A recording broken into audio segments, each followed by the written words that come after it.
Here we are. I think this is now our third show, doing it remotely. Tim, you were asked when you recently did Film Week, and it was proposed to you, why do you sound so good?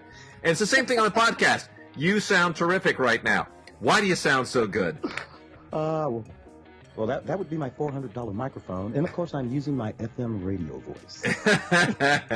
And of course between the two and a fairly decent laptop, you can come out sounding like you're in a studio someplace. And I'm just sitting there using the built-in mics on the MacBook Pro, which I probably shouldn't because I've got an expensive microphone upstairs too. But I've been too lazy to go dig it out and set it up. But I probably should. I keep telling myself, give me one more week and we'll be back to normal. And, of course, I know that's not true, but that's just me being the eternal optimist. I should probably set up for a semi-long haul here. While we are recording this, and we are recording this literally the day that this is going to go up, April 14th, but our governor, Gavin Newsom, apparently is giving a talk about when and how the state will open up again. I didn't listen to that. Did you happen to listen to any of that?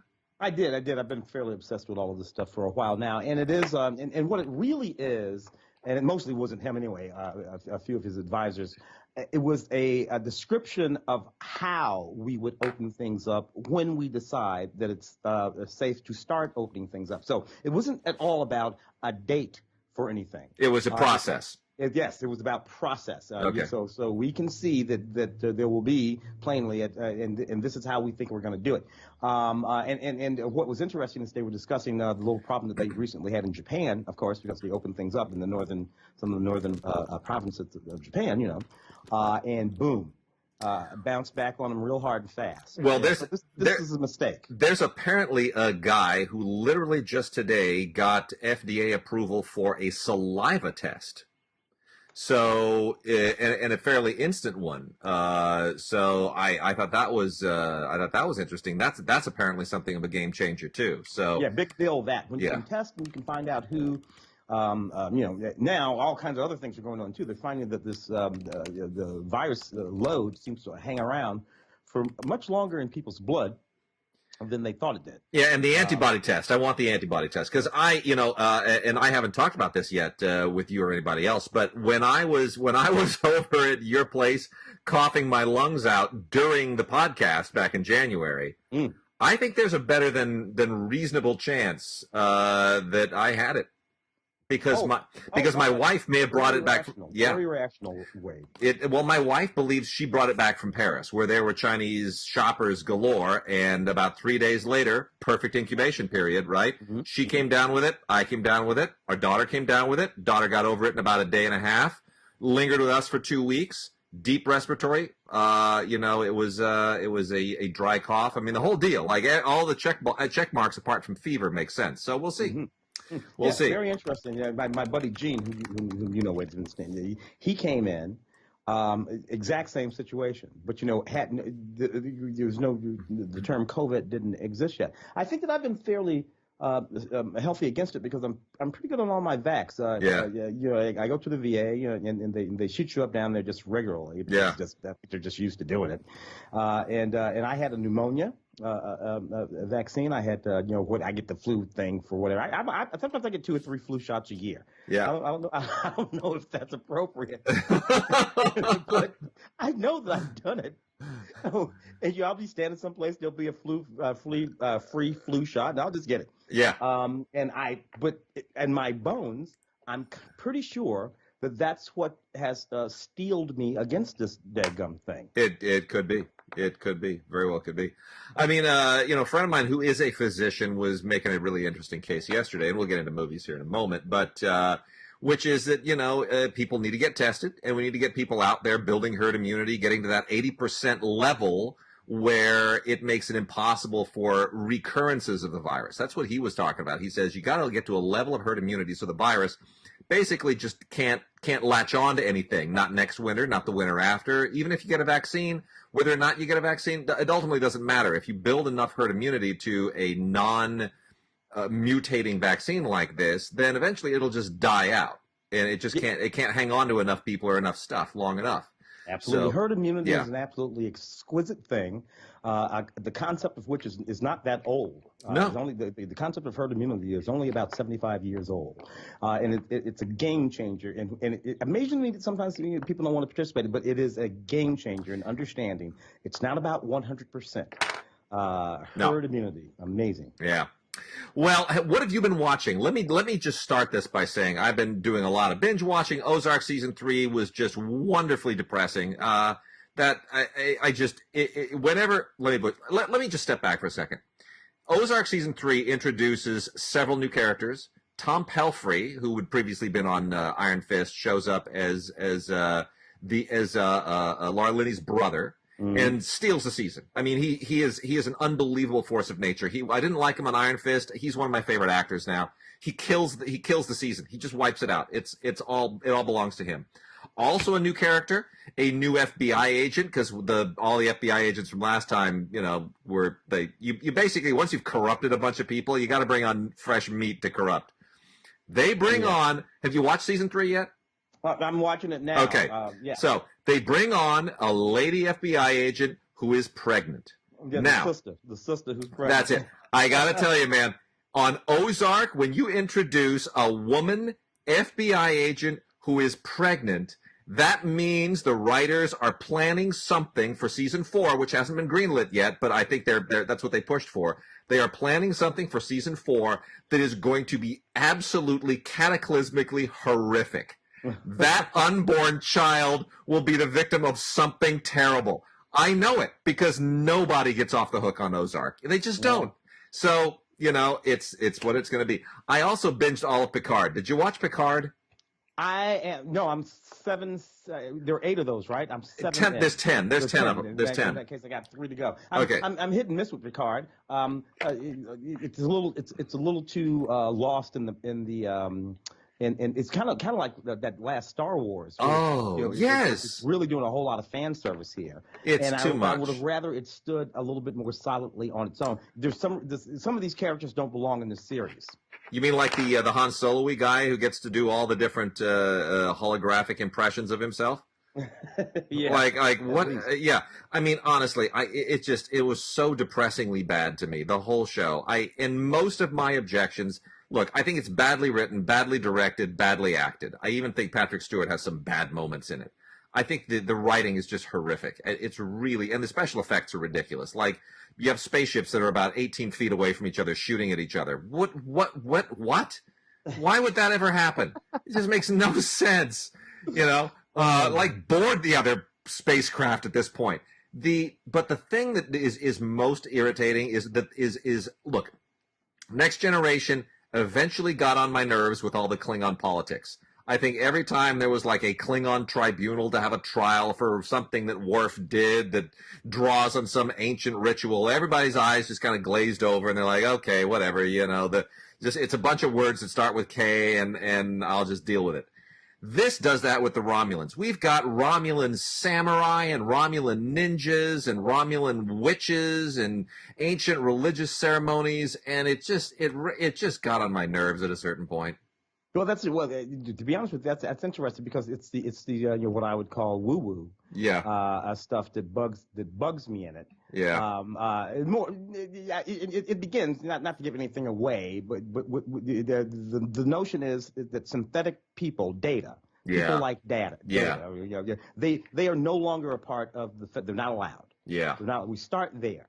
And that's an interesting sort of place to begin. Now, you have a hard time getting there with me because I watched all of all of the Star Treks, and it's tricky with them because you have all these sort of like different timelines that things happen on too. So you never know what timeline you're in, like that. But that's not a thing that ever happened in the context of the Star Trek universe. No, I knew it up to where the Star Trek universe left off. That is stealing an entire concept from Blade Runner. All that is replicants are not allowed on Earth. Yeah. That is all that is. I went through that with Blade Runner. Already explored that entire theme and dynamic endlessly, and it made it's interesting. Ridley Scott was asked at the time, or shortly thereafter, what Blade Runner was really all about. And I'm sure people were expecting a real heady idea, and he said apartheid. It was about apartheid. That was how he saw it.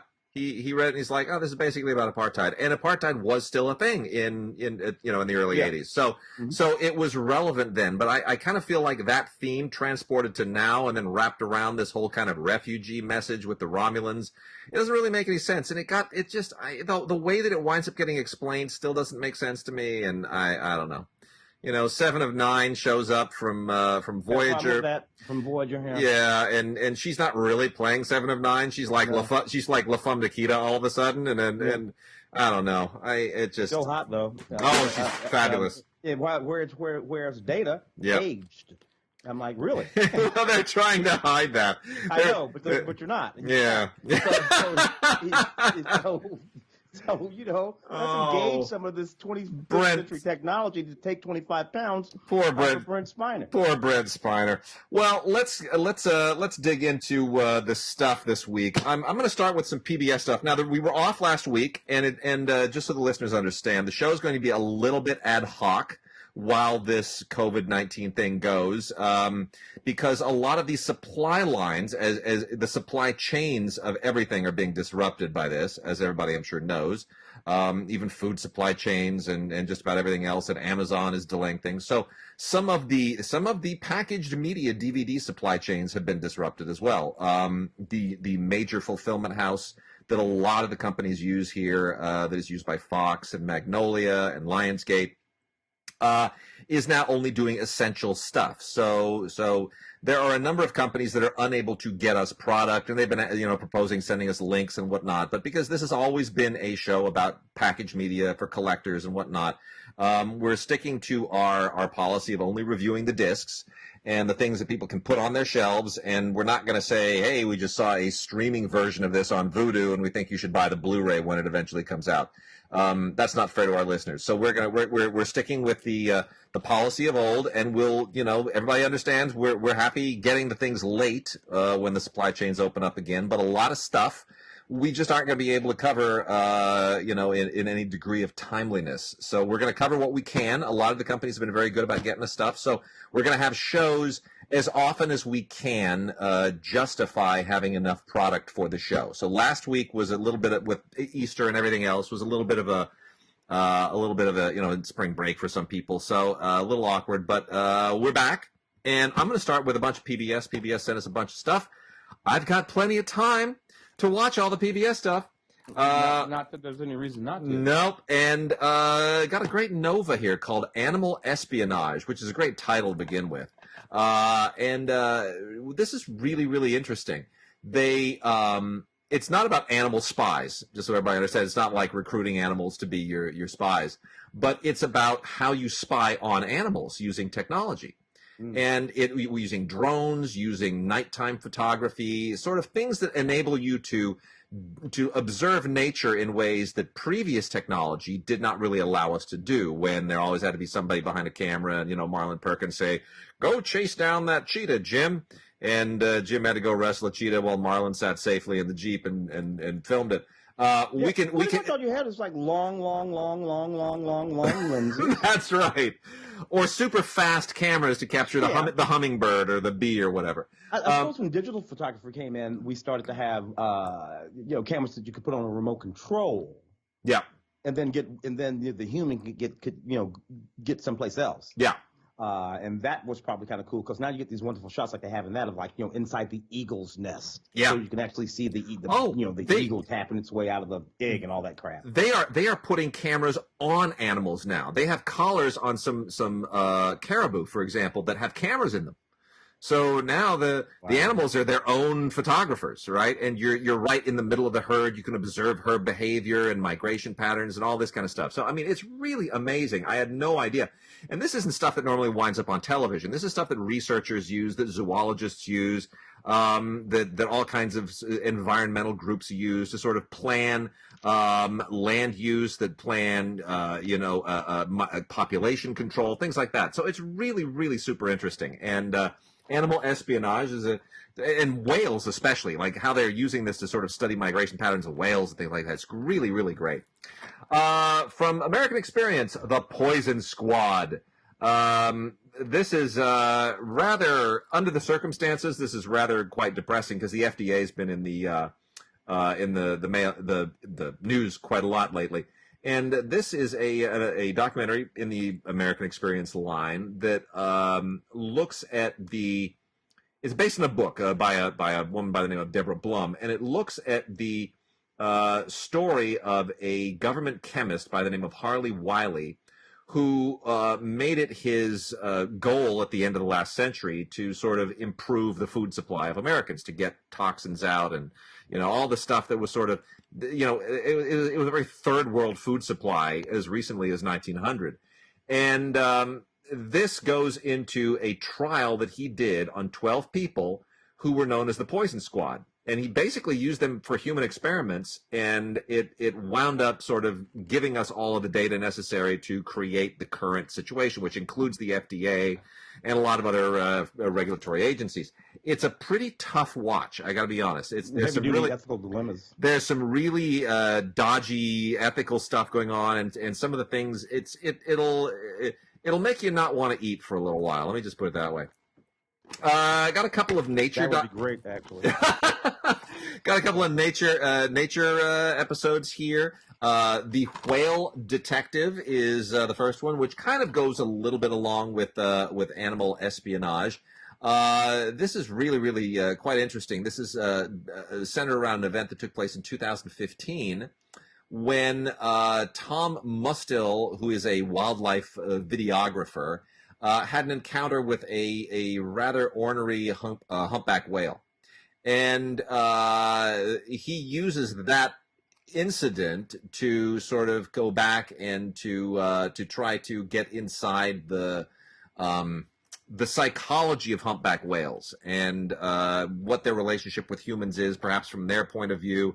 He's really it's a really interesting thing. He kind of I don't want to compare it to Moby Dick because he's not really an Ahab, but he kind of is in a way. He's sort of obsessed with the whale, but not in a the one that got away way. In a way of like, that's an intelligent creature and it clearly saw me as some kind of a threat, or it was curious, and I'd like to know what's the relationship from their point of view. It was quite interesting. I tell you exactly what that moment was. It was like this. It's like, yo, whale, what's up with that? And whale was like, well, yo, dude, what's up with that?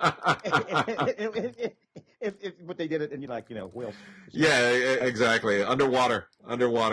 Oh my goodness. And then another episode of Nature, hippos, Africa's river giants. I love hippos. They're just hippos are just so cool. They're they're kind of like a water animal, but they're kind of like a land animal. They're not really all that threatening, but they look threatening, and they're just unique. They're just really cool and unique. So this just goes into the world of the hippos. You find out that they are much more intelligent and social than we ever imagined that they were, and it's fun. They don't have a lot of teeth, but they're fun to look at, and we like them. Summoned, Frances Perkins and the General Welfare. This is a really, really interesting documentary about a woman that I think a lot of people really don't know about. Frances Perkins was FDR's Secretary of Labor. She was the first woman ever to have a position in a presidential cabinet. And she basically became one of the engineers of the New Deal. In many respects, more of an engineer than FDR himself. Much of the New Deal was really her doing. And so this talks to a number of politicians and historians, and it tries to sort of give us a sense of who she was, what her role in the cabinet was, her influence on FDR. And it's quite objective. It's a warts and all documentary, and really very informative and historically fantastic. Very good. Human being, one of the first sort of American sociologists, anthropologists, Frances Perkins, played by Cherry. Oh, what's her name in that movie Cradle Will Rock? That's right. Yes. Yeah. Anyway, Cherry played her in that movie. Fantastic person. Interesting. Got 3 for kids here. Let's Go Luna, Friendship Around the World. Let's Go Luna is kind of a cute show. There's 10 episodes here. It's it's got kind of a Ren and Stimpy style of animation, but not a Ren and Stimpy sense of humor. It's all about learning about it's basically anthropology, learning about the world and the people in it in a fun little journeying way that's maybe a little bit better than Dora the Explorer for younger kids. So it's very educational. It's very well put together. It's very accessibly explained, and kids will learn a lot about geography and culture and language and all that stuff. 15 Frozen Tales, which includes some Let's Go Luna, is basically just one of these compilation sets. It's got pieces from other episodes from Daniel Tiger and Dinosaur Train and Arthur and Caillou and Pinkalicious and Peterific and the Wild Kratts, and it's all just winter stories. It's a little bit late right now. We're on the tail end of winter. In terms of feeling, we're actually in the spring, so it's a little late, but it's fine. It's cute. Good. Keep it on hand for next year. And then this is a new one for PBS Kids, Xavier Riddle and the Secret Museum. This is based on a book series that I've never heard of, but it's now an animated show, and they have 12 episodes, and it's cute. It's the story of this kid named Xavier Riddle, who has a buddy and his sister, and they do experiments, basically. They are trying to figure out how to meet historical figures by, turning back time, and it's a little bit of a narrative stretch, but it's actually kind of cute. I sort of like it. I like the way that they meet all these figures in time and these historical figures. It's not as educational as I wish it were. It's a little gimmicky, but it's good. For smaller kids, it's good. And then 3 dramatic installments from PBS. The first one is Blu-ray from Masterpiece, Sanditon, which is based on the unfinished novel by Jane Austen. That worried me a little bit because I thought if it was unfinished, that means even Jane didn't think it was worth finishing. So why are we seizing on it just because it's Jane Austen? It's kind of Downton Abbey-esque, set obviously in an earlier. This is 19th century, so it's but it has some similar kinds of issues and sort of centering around this fishing village and the things that are transforming it and its people. It doesn't feel very Jane Austen, I gotta be honest. It feels like somebody's using Jane Austen's name to just do kind of a standard BBC period thing. I don't particularly like the casting, but it's got high production values and it's fairly well written, but it really does get a little bit soapy. So, I'd say take a risk on it if you like the Masterpiece brand generally. Much more my speed is the Masterpiece version of Howard's End. Now, I love the movie Howard's End, the Merchant Ivory film. I think it's one of the great films of all time, but it is not a perfect adaptation of the book. Howard's End is about 120 minutes long. It's a very, very lengthy book that has a lot of additional ins and outs that were excised for the sake of that movie. This tries to be much more faithful, and this is nearly 4 hours long. It's almost twice the length of the Merchant Ivory film. Is it as good? No, not in a very broad sense, but it is more literarily faithful to E.M. Forster. It's not a Merchant Ivory film. This is an E.M. Forster adaptation. So if you're faithful about Forster, I think you'll probably really, really enjoy this. It kind of complements the film more than competes with it. And I think it has some lovely casting in it. Obviously not the same as the film. It's not, Emma Thompson's not getting an Oscar-winning performance here. But you do get Tracy Ullman.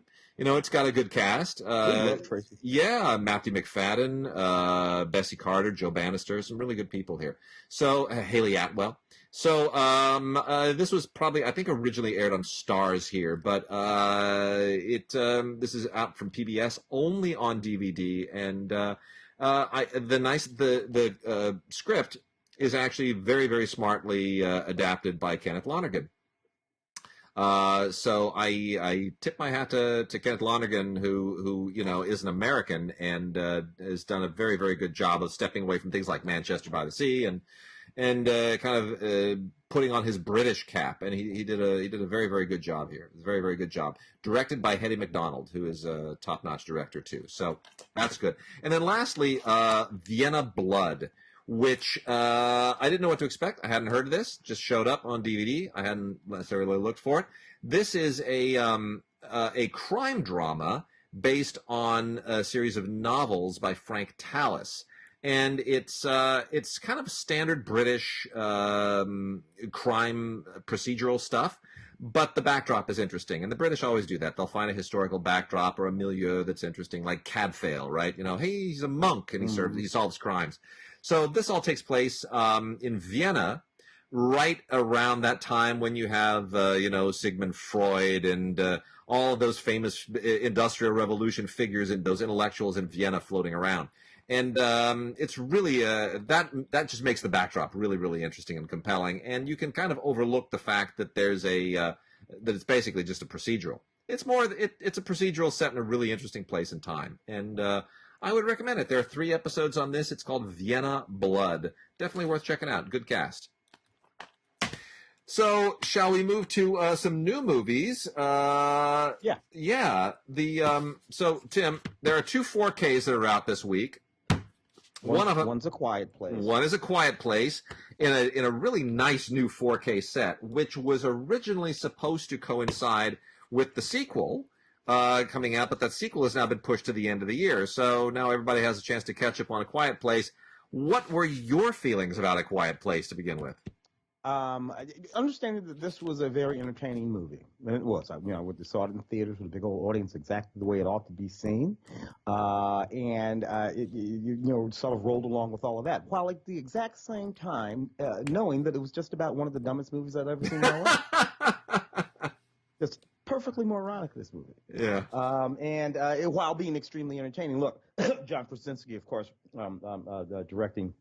The film, his sort of big. I don't know if this is his directorial debut. Was it? Do you know? I know you know a lot of that television show he was on. His directorial debut, I can't remember the title of it. I should probably look it up here. It was an absolutely terrible ensemble film several years before, probably about 7 years ago at this point. It was a really bad, super artsy ensemble thing, I think based on a book, but it was really pretentious. It was not good at all. So something borrowed or something like that. Yeah, he learned his lesson. He decided, let's go commercial, and he's good. He's good with commercial. I agree. Yeah, well, he is. He's running around that Tom Clancy series, Jack Ryan, playing Jack Ryan. He's got to be like the 5th or 6th guy to play Jack Ryan, and frankly, he's probably been more successful at it than anybody since Alec Baldwin and Hunt for Red October. Yeah.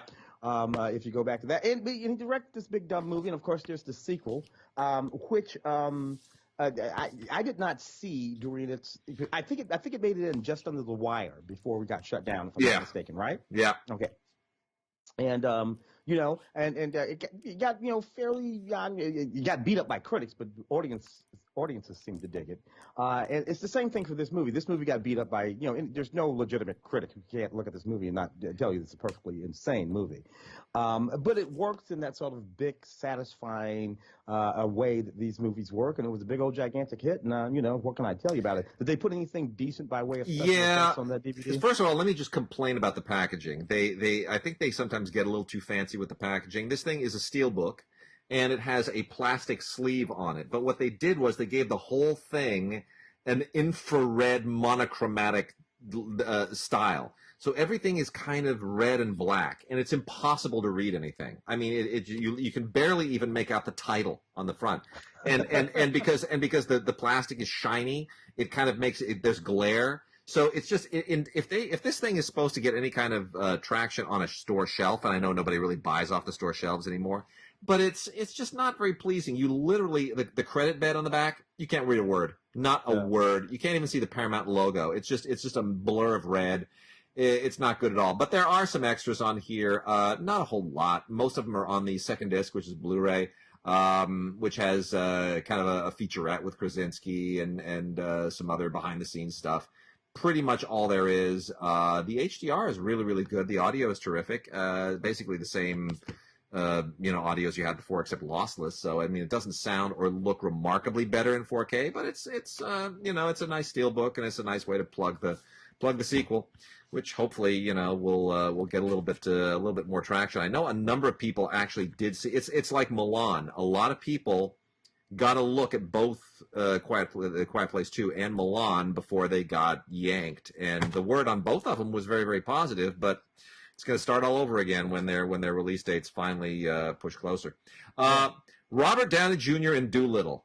Oh, what the hell was this? What an astounding mess, but not really. I don't know why I thought it was astounding. I mean, this is Stephen Gahan, right? Yeah.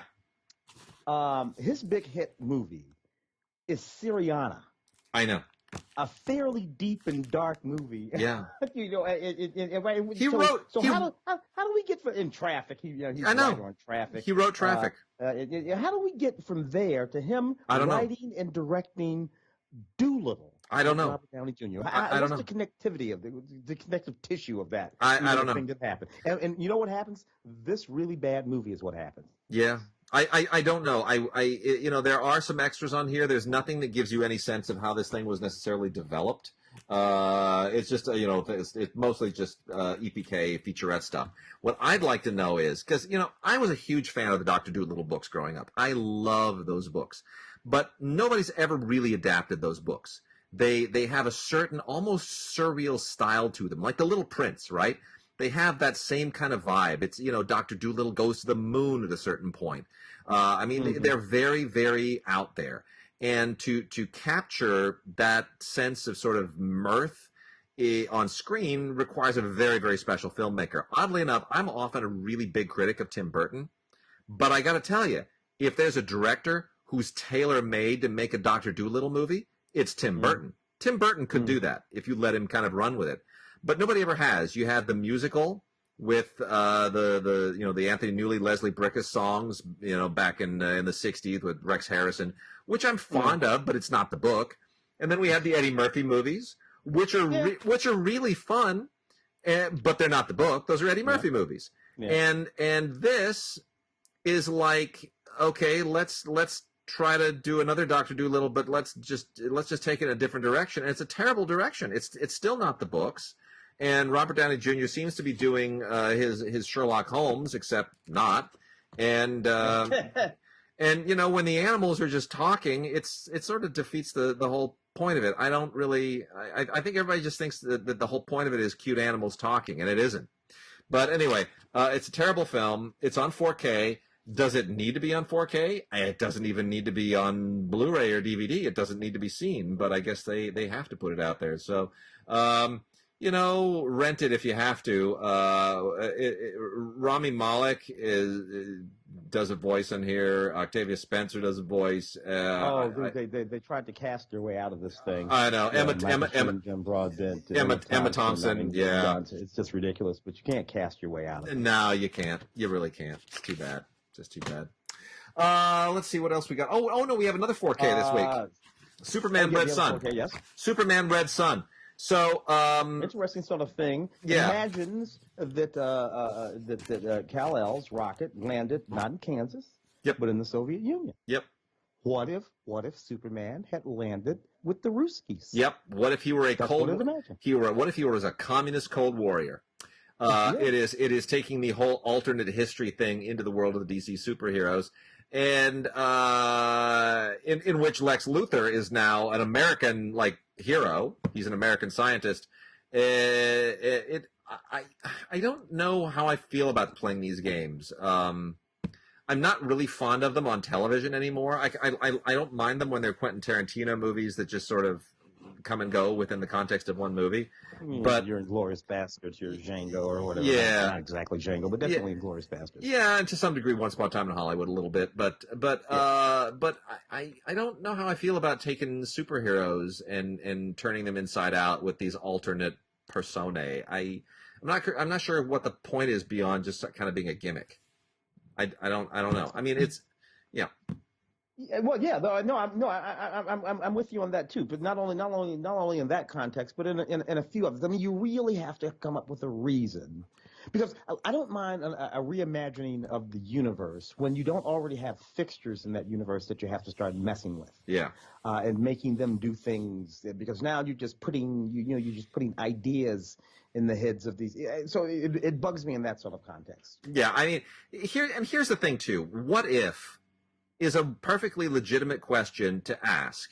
But what comes after the what if isn't always going to be fodder for a movie. What if Superman was a communist? You know what? Not really interested in that. Remember when the producers of Game of Thrones for a minute went out and said, "Hey, we got a new show. What if the South had won the Civil War?" You know what? Not really interested in that.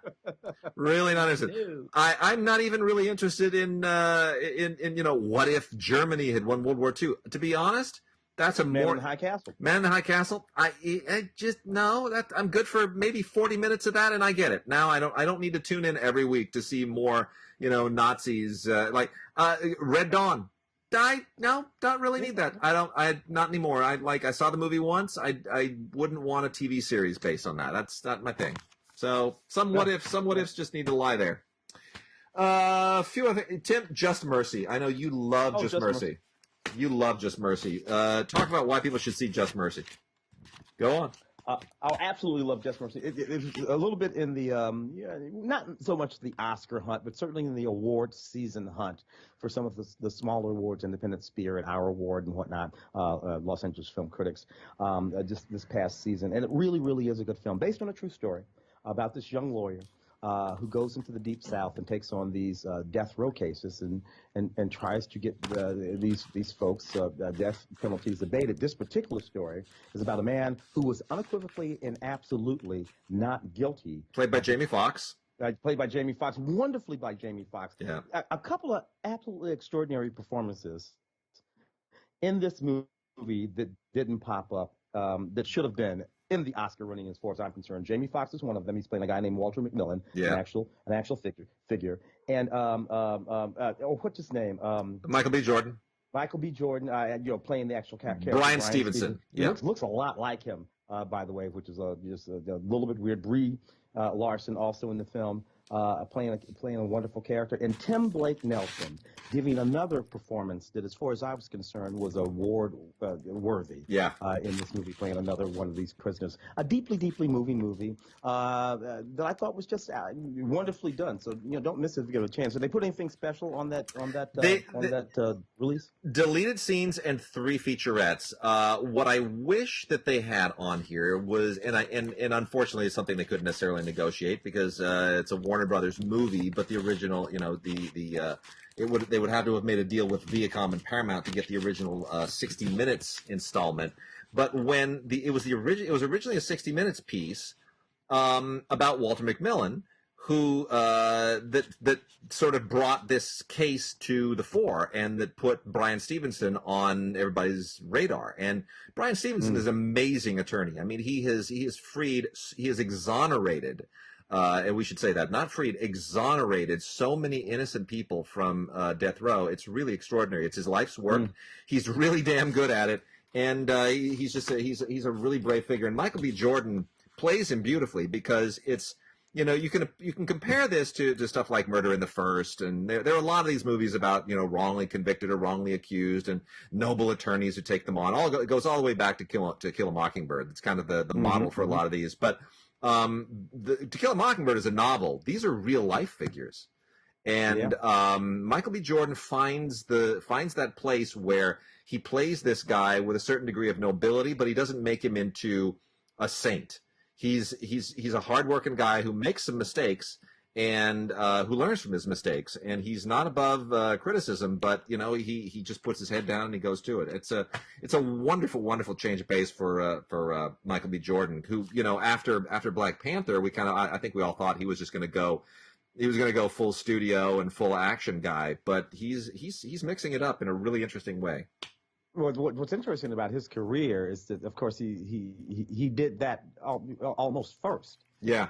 He was, he was in that not particularly good the Fantastic Four film. Right. That's right. He played that, and of course he did the Creed films, Fruitvale Station. But I love the way he's mixing it up. I do too. He's keeping it legit.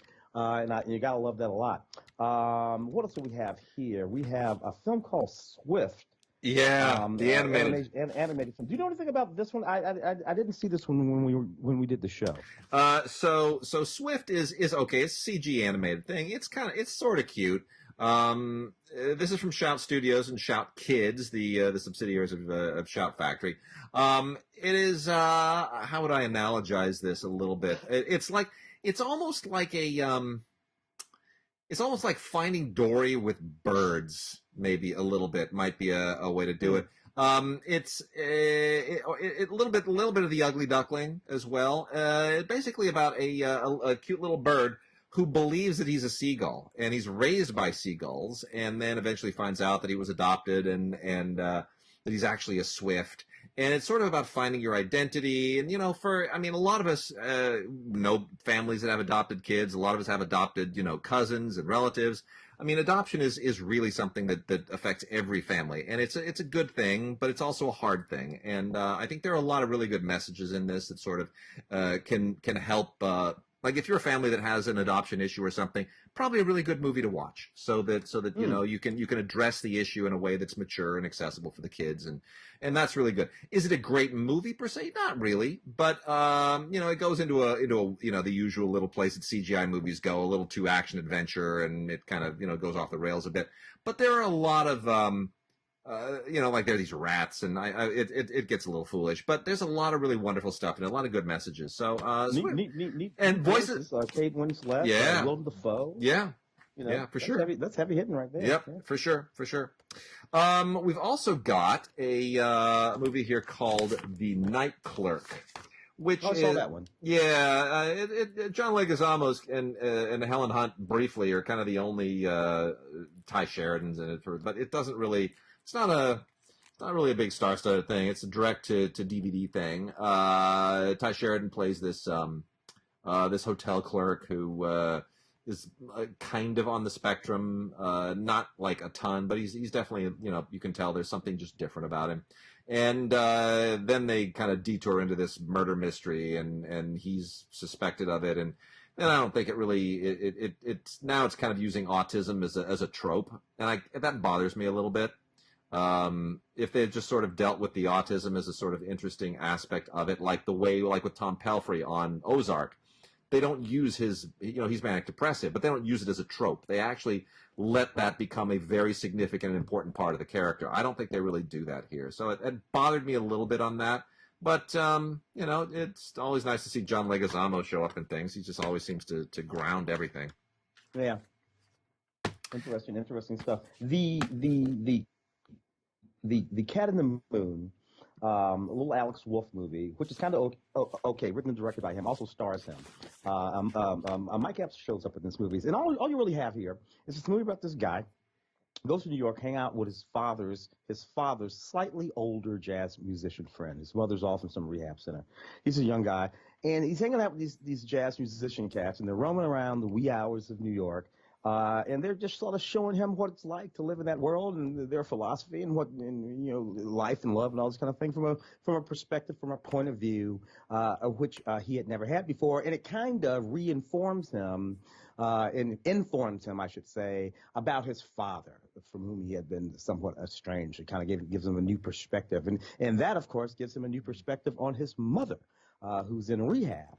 When he starts to sort of like filter her and her vibe and her scene through this whole world that he knew nothing about, that they were a part of. It's an interesting little walk through New York in the middle of the night is what it is, and I kind of dug it.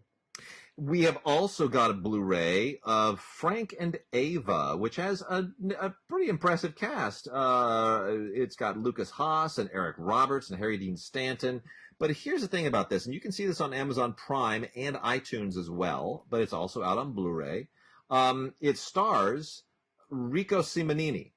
Rico Simonini it also wrote the film and directed the film. And Rico Simonini is a cardiologist here in Los Angeles. And really a fascinating guy. I mean, how does a cardiologist wind up making a film? Well, here's how it is. He really loves the story of Frank Sinatra and Ava Gardner. The love story, the love affair between Frank Sinatra and Ava Gardner, which has never really been dealt with in movies before. Our friend and colleague Willard Manis wrote a stage play about this, and Rico Simonini adapted that stage play into this movie. which I just think is fascinating, especially because it's Will Mannis who wrote it and who wrote the original play. So I want to take a look at it, and he said it to us. And you know what? Honestly, these kinds of movies show up every once in a while. They're kind of accused of being vanity projects and whatnot. Somebody gets a little bit of money and they make a movie, and it usually winds up being terrible. This is a very competent film with some really, really good names, and it tells a really interesting story. And it's a wonderful, wonderful lesson as to if you have a good story and you want to make a movie, there really shouldn't be anything standing in your way. Not anymore, not with the tools that we have, not with especially if you're in any kind of part of the world where there are resources, and just about everybody has resources now wherever you live, cameras and editing equipment and the resources to put a movie together. And so bravo for Rico Simonini for making this happen. It's a really, really interesting story, and he does a really good job. So don't make too much fun of Rico here. Rico's been in a lot of movies. Yeah. As an actor. Yeah. Going like 20 years in movies. They've played a doctor in Bruce Almighty. Yeah. That's probably how he got started on it. But he also shows up in a couple of episodes of Supergirl. I'm a Supergirl. I did not know that. Oh yeah. Rico's been around for a minute and has done a lot of stuff. So yeah, cardiologist, yes, but cardiologist / actor. You can do that nowadays, man. Yeah. Yeah. Well, it's Frank and Ava, and you should check it out. Eric Roberts is also very, very good in it. Did you want to talk about VFW? Yeah, let's talk about VFW. This thing's crazy, man. It's so crazy. It's kind of wicked though, because I'm an old veteran. So Veterans of Foreign Wars. There's one right down the street from me. I wander in there every now and again. What's funny is that I'm getting to be the same age as the guys in there, and I'm like, wait a minute, what the hell's going on here? This should be a place where a bunch of old vets hung out. And they look at me and they say, yeah. Old vet. Anyway, so you have these group of old veterans, and they have this little local VFW post, and you have these drug guys, drug dealers, gang guys who want to move in and take their spot, and they're not going to let them take their spot. So you got Stephen Lang, and you got Fred Williamson, and you got William Sattler. I mean, just all these guys whose faces. Martin Cove. Yeah. Martin Cove was the bad guy in Karate Kid. Karate Kid. Yeah. You just all these guys in this movie, and they got a young person they have to take care of. So it's just one of these movies about a bunch of old vets who are not going to let these drug pushing gangbangers take over their spot. It's really, really fun, and it's really funny. And the thing is, all you really need to say is Stephen Lang, William Sadler, Martin Cove, and Fred Williamson turn it up to 11. All of them have a screen persona. They are all very aware of it. They know exactly what audiences expect of them, and they come out and they crank up everything they have ever done in any other movie, and they just do that to the nth degree.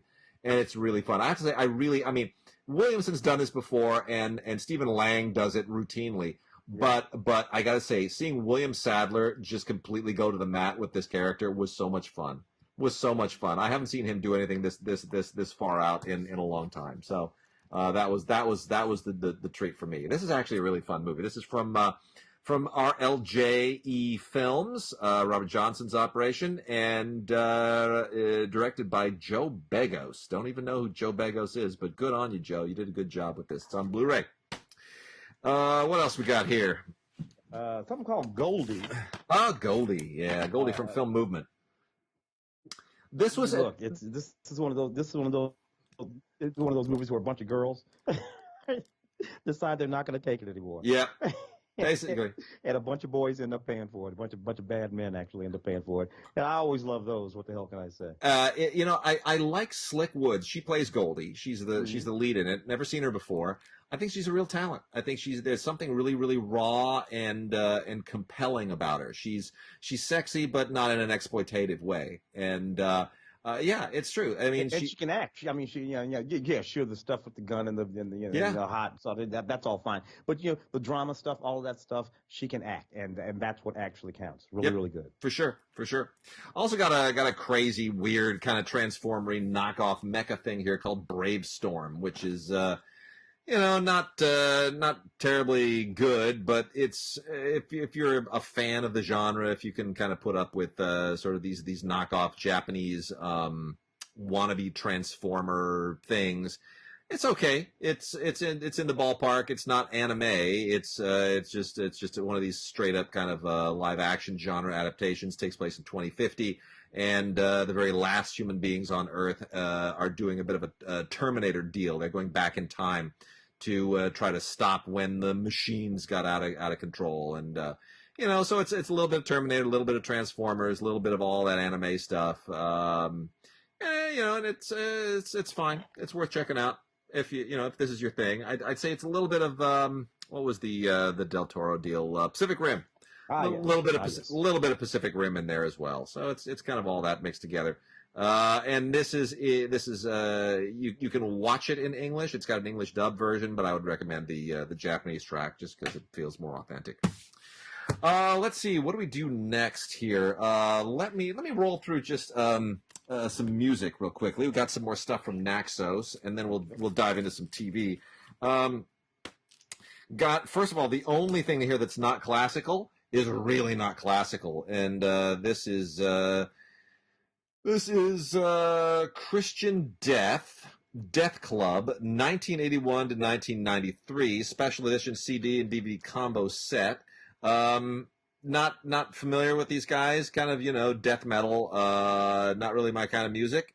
When you have a track on here that is called Psalm, and then in parentheses, Maggot's Lair, that kind of gives you an idea of what you're dealing with. It's all kind of, dang kids. I know. 1981 and 1993, that's when this stuff, you could get away with this stuff. But anyway, I didn't even bother with the DVD after listening. I heard like 2 or 3 of the tracks. I'm like, yep, I can let that one go. You don't need my recommendation from that. But the DVD basically is their performance from January of 1990 at the Mason Jar. Oh, I remember that. Do you? No. Where's the Mason Jar? No, I don't remember that at all. Oh, okay. And I never heard of the Mason Jar.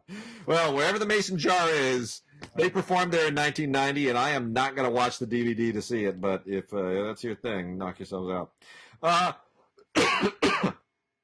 There's my COVID coming back. So let's see. Let me just blow through these real quickly here. I got a couple from the C major line. Rossini's La Cenerentola, Cenerentola, however you pronounce it. It's an opera I was not familiar with.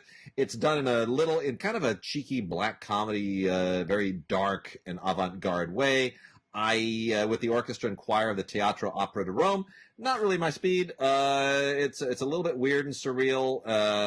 The costumes are weird, and it kind of, I'm sure somebody would really respond to it. Just wasn't my thing. Also, a musical journey across Austria, live from the Golden Hall of the Musikverein Vienna, is the Vienna Johann Strauss Orchestra, conducted by Johannes Wildner, which is basically just a lot of beautiful Austrian waltz music.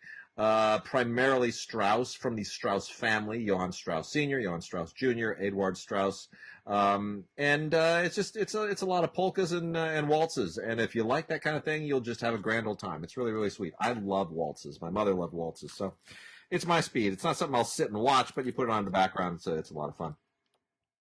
We also have the Tchaikovsky Symphony No. 5 and the Shostakovich Violin Concerto No. 1, performed by Andris Nelsons and by Baskride and the Gewandhaus Orchestra. Andris Nelsons is conducting, By Baskride is the violin soloist.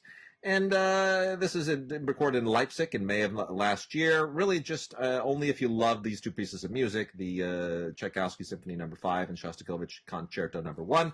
But there have been better performances of both.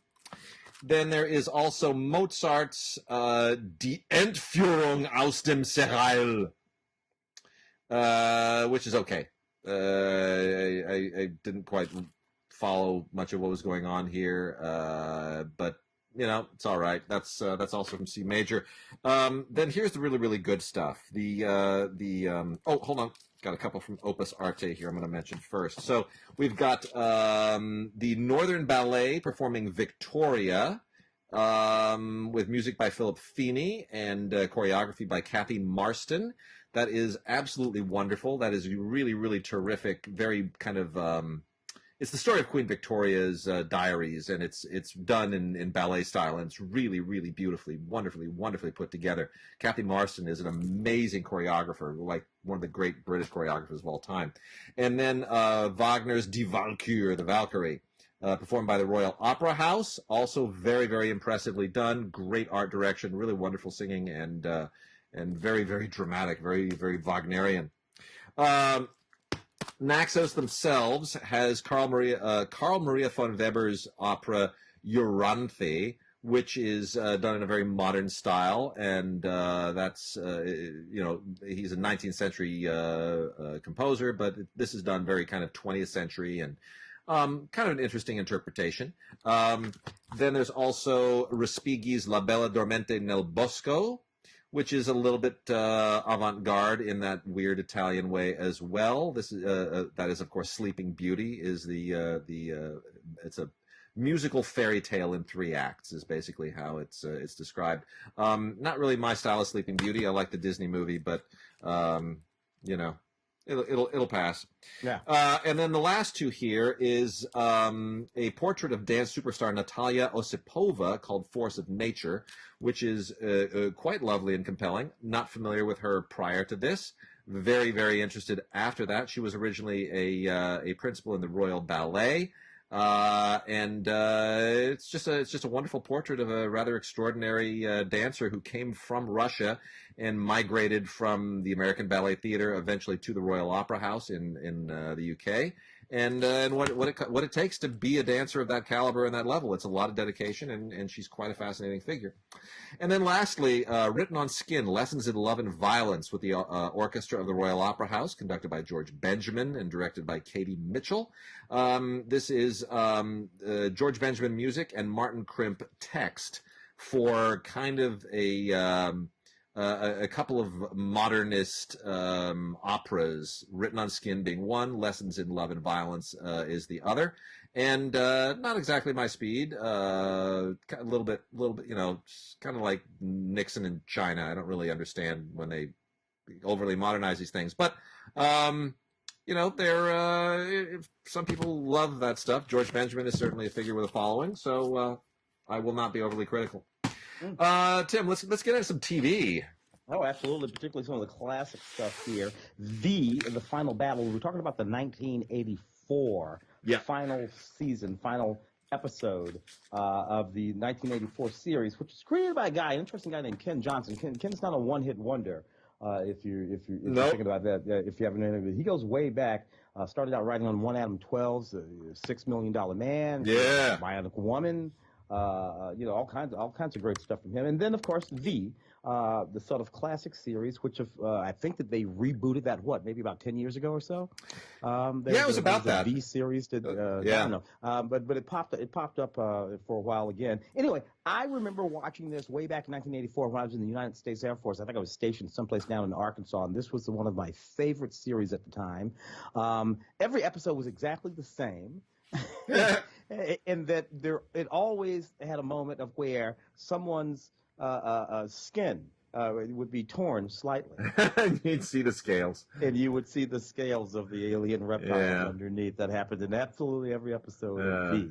And it happens in V, the Final Battle as well. Step by Step, the 1991 series, which, of course, for those of us born a little bit earlier, we knew was just a sort of reconfiguration of the old Brady Bunch series from the 60s, 70s.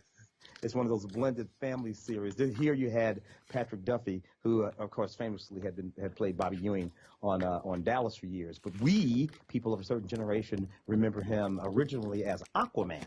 Yeah, no, Man from Atlantis. Man from Atlantis. Yeah. Thank you very much, Wade, for correcting me on that. Man from Atlantis, ill-fated series. It only lasted a few seconds, but made famous the sort of dolphin kick style of swimming. Yeah. Patrick Duffy here, Suzanne Summers here. Suzanne, of course, had been on Three's Company. And this series ran from 1991 to 1998. It was a long-running series, but it was one of the early series in the syndicated style of television making. It wasn't a network series. It was a syndicated series. So depending on where you were in the country, you watched this in various different places. But yeah, it was sort of like a Brady Bunchy kind of thing. It was a lot of fun and ran for a long, long time. Step by Step. 7th and final season. That's what we have there. Madam Secretary. Thinking about Madam Secretary bugs me a little bit, Wade. You'll remember why. Yeah, well, this was... But, Madam Secretary, well, what are you going to... well, the final season is out in a separate volume, but they also have all 6 seasons. I can't believe this ran for 6 seasons. 120 episodes over 6 seasons in a boxed set, a big, fatty boxed set, which comes with an additional 4 hours of special features. I don't know that this show really deserves all that. Yeah. I watched maybe, I don't know, 5 or 6 episodes of this show out of the 120 episodes, and it just never grabbed me, man. It never felt like anything but an attempt to just kind of I mean, I don't want to say it was like a Hillary Clinton campaign ad, but there was something about it that felt like they were sort of trying to, rather than tell a story and give Tia Leone something to do, they were just trying to make a point in every episode.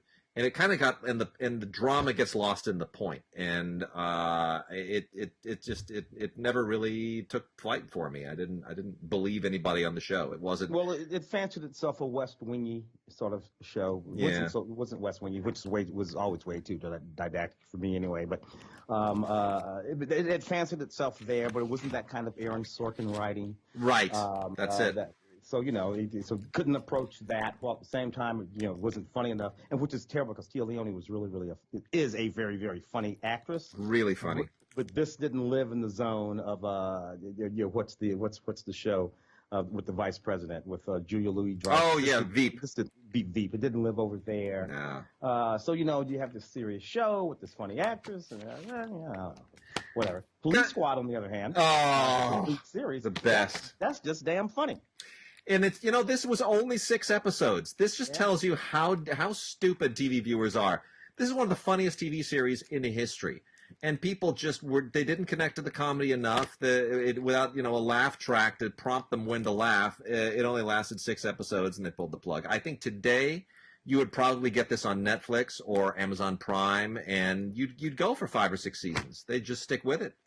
And it's too bad. But, man, these are 6 really classic episodes, and it's on Blu-ray. So much fun. I think these are funnier than the Naked Gun movies. I think this is where this premise needs to live. It needed to be a TV series. But eventually it became the Naked Gun movies. A lot of stuff on here. There's some audio, audio commentary for The Butler Did It. There's commentary for Testimony of Evil. And some, different people, like Robert Wool does a commentary for Testimony of Evil. The Zucker brothers and Jim Abrahams and Robert Weiss do it on The Butler Did It. They also do a commentary on A Substantial Gift. I mean, so there's some fun stuff on here where they talk about the show and they give you some really great anecdotes. I wish there was more. There's a few other special features, an interview with Leslie Nielsen, gag reel, a few other featurettes, and some other things that just kind of make you laugh. If you missed them on the show, then the featurettes kind of cue you into what you should be looking for and laughing at.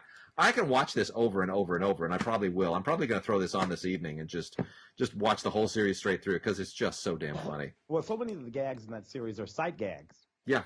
That you really can toss it on. And if you're walking by, it's very likely that something very funny is just going to be happening on the screen. Because that sort of visual humor, a lot of verbal humor too, but a lot of side gags are just hysterical. I'm going to tell you, I have seen this entire series probably 4 times straight through. Yeah. The original time it aired, I watched. They reran it the following summer, and I watched most of those. Watched it at least a couple of times on DVD. And I'll tell you, every single time there is stuff you see that you missed. Every frame is so loaded with stuff, and the beauty of having it on DVD or Blu-ray is you go, wait a minute, I got to back that up, and you back it up, and then when you back it up to see the thing that you missed, you catch something else that you missed. Like there is so much going on in every frame. There is so much. It's so clever. It's so smart, and I don't know. They must have just worked their butts off to fill every single episode with all this other stuff. It's really fun. We also have Criminal Minds, the final season. Oh, good 15 season. grief. How did this show run that long, Tim? I don't, it really blows me away. Some of these shows make it so incredibly long. This, a fairly ordinary sort of FBI behavioral analysis unit kind of thing, chasing down and finding the darkest. This season here, they chased this one guy, played very well by Michael Mosley, Yeah. called the Chameleon, a master of the skies. Now, this is almost a storyline out of a Sherlock Holmes Yeah. sort of dynamic. Yet this is a sort of modern show, and hey, Joe Mantegna, he plays this guy, Matthew Gray, Penelope Garcia. It's all fine, I suppose, but man, I got to tell you, this would have been 2 or 3 seasons worth of television back in the day. Yeah, for sure. Definitely. Let me hit some Kino stuff here. We've had for a little while. There's some stuff from Kino Classics that really, really warrants some mentioning. There's this one called Je t'aime moi non plus, which means I love you, me neither. I know that doesn't make any sense, but it means something if you are a Serge Gainsbourg fan. Serge Gainsbourg, the father of Charlotte Gainsbourg, and his then wife, British actress and famous French singer Jane Birkin. She's primarily more of a success in France than she was in her native England. They are, of course, Charlotte Gainsbourg's parents, and did a lot of work together, and this is one of them. Gainsbourg himself, the legendary and very controversial French songwriter, wrote and directed this movie, Je t'aime moi non plus, starring his wife, Jane Birkin, and the infamous Joe D'Alessandro of so many Andy Warhol movies. And it's basically a kind of a working class doomed relationship movie. It's it's about a waitress and a gay truck driver who have it winds up being a love triangle, and I don't want to give anything away, but there's a thing that goes on there. So it winds up going into a really interesting, weird, dark, and kind of depressing place. But it's an interesting kind of French film from 1976 that also just happens to have some really unusual supporting performances, including Gerard Depardieu, who shows up in here, and if you don't know that you kind of need to know he's coming, because otherwise it'll take you out of the movie completely. So that's a very interesting. I won't say it's a great film, but it's a significant film and a historical film of a very certain interesting nature. Then also from Kino Classics, we have the little known The Man Who Was Sherlock Holmes, which is a German film, believe it or not, made in 1937, I think it was, and it's sort of a fascinating. It's kind of a fascinating, weird historical artifact because it's made under Hitler, and yet it's a Sherlock Holmes movie, and you have to remember that at the same time, Sherlock Holmes, who is a 19th century figure, was showing up in a whole lot of these Basil Rathbone movies, where suddenly Sherlock Holmes is a guy who's fighting Nazis. Yeah. Right? I mean, that's kind of a weird thing. You're like, wait a minute, I thought Sherlock Holmes was fighting Dr. Moriarty, and now he's fighting Hitler? How did that happen? You know what? When in the 1930s and 40s, everybody was fighting Hitler. So that's how that happened. But I think Frankenstein and Dracula fought. Probably in a Universal film. Probably. So, but anyway, this is a really interesting, weird thing. It's not really a Sherlock Holmes movie that we would understand, but if you look at it as kind of the kind of film that gets made under an oppressive government, when they just sort of start taking away press freedoms and artistic freedoms, and artists are left to sort of use traditional material in unorthodox ways. It's a great kind of a teaching tool. So again, not a good film, but certainly an interesting film. The story of the Baron Munchausen has been told many, many times, even before Terry Gilliam. One of the most interesting ones is from 1943, which is also a German film that was made in Nazi Germany right before the end of the war. And it was supposed to celebrate the 25th anniversary of the UFA studios that were so famous from even before the advent of Nazism. It's actually quite good. It's not really a propaganda film. It's just taking something that was very much an iconic piece of German literature and really trying to give it a big push. It's really trying to give German audiences something to take their minds off the war, is maybe a better way to put it. In any case, really, really very compelling. From 1943, in many respects, the equal of the Terry Gilliam film, I would say, and really, really worth checking out. That's on Blu-ray. That is Munchausen by Joseph von Bacchi, starring Hans Albers. I remember my mother used to talk about that a lot. She was a big fan of Hans Albers. And then Rudolph Valentino in Blood and Sand, one of the great last Paramount silence, and one of the last films that Valentino was in. He didn't really make the transition to talkies. And this is from 1922.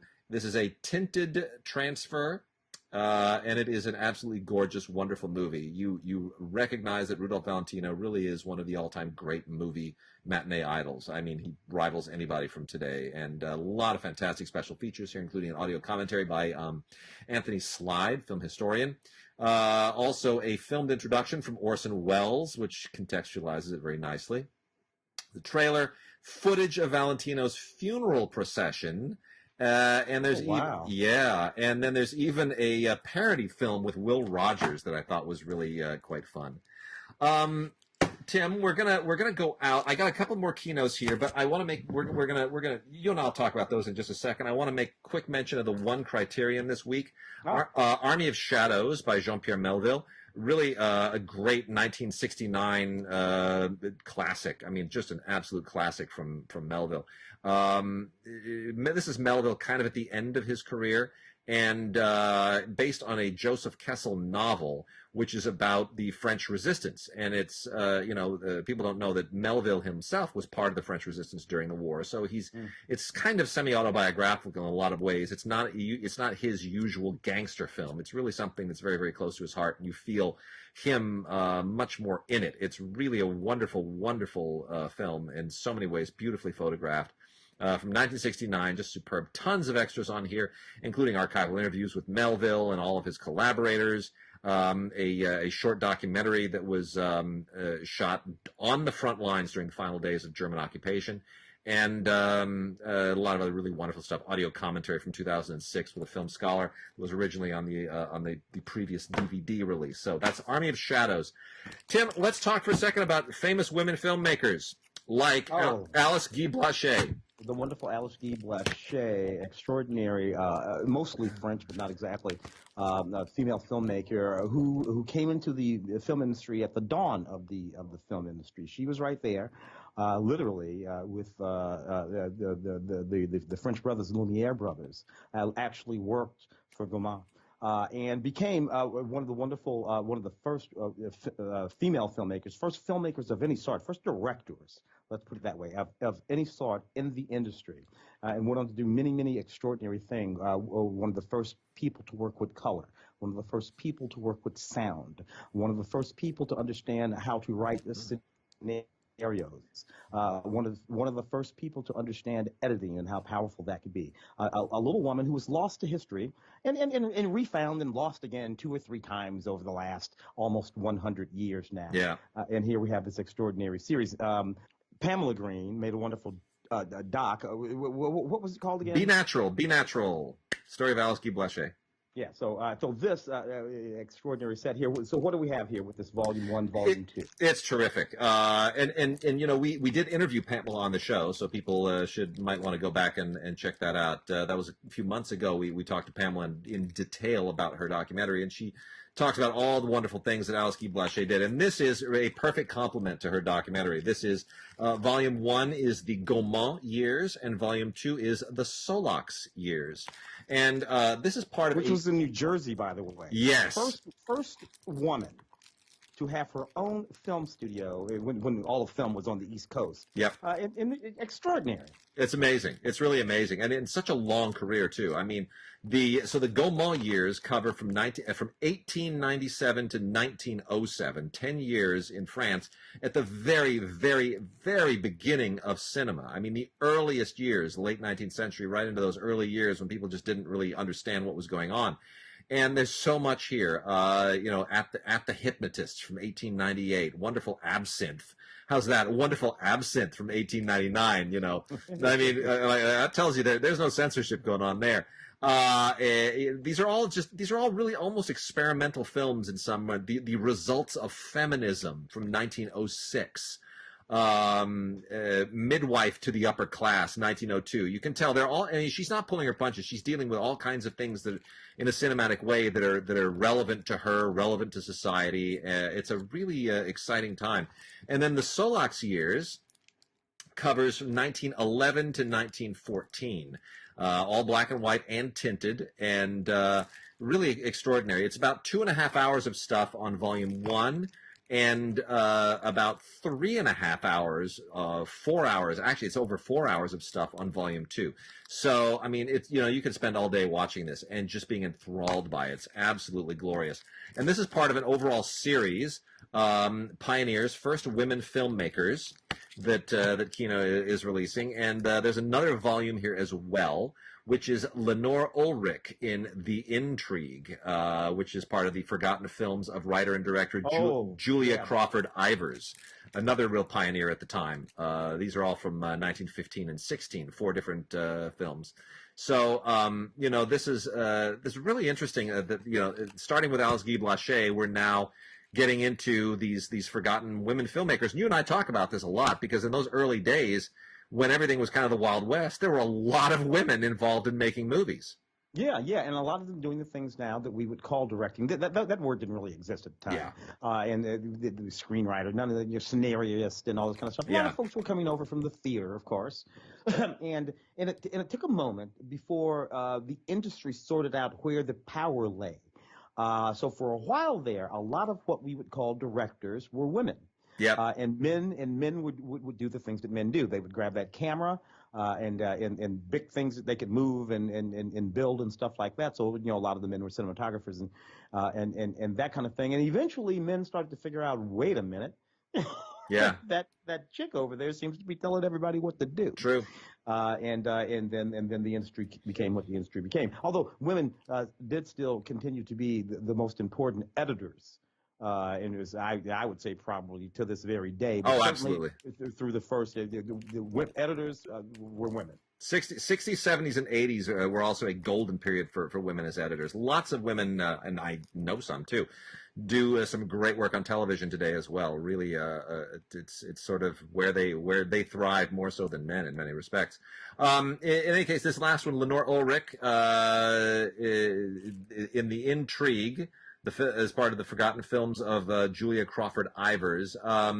Really, really worth checking out. Now, Julia Crawford Ivers, I should point out as well, is a kind of a tragic figure because she was a screenwriter and then she became a director. And in the case here, there are 2 films here. There are 4 films total.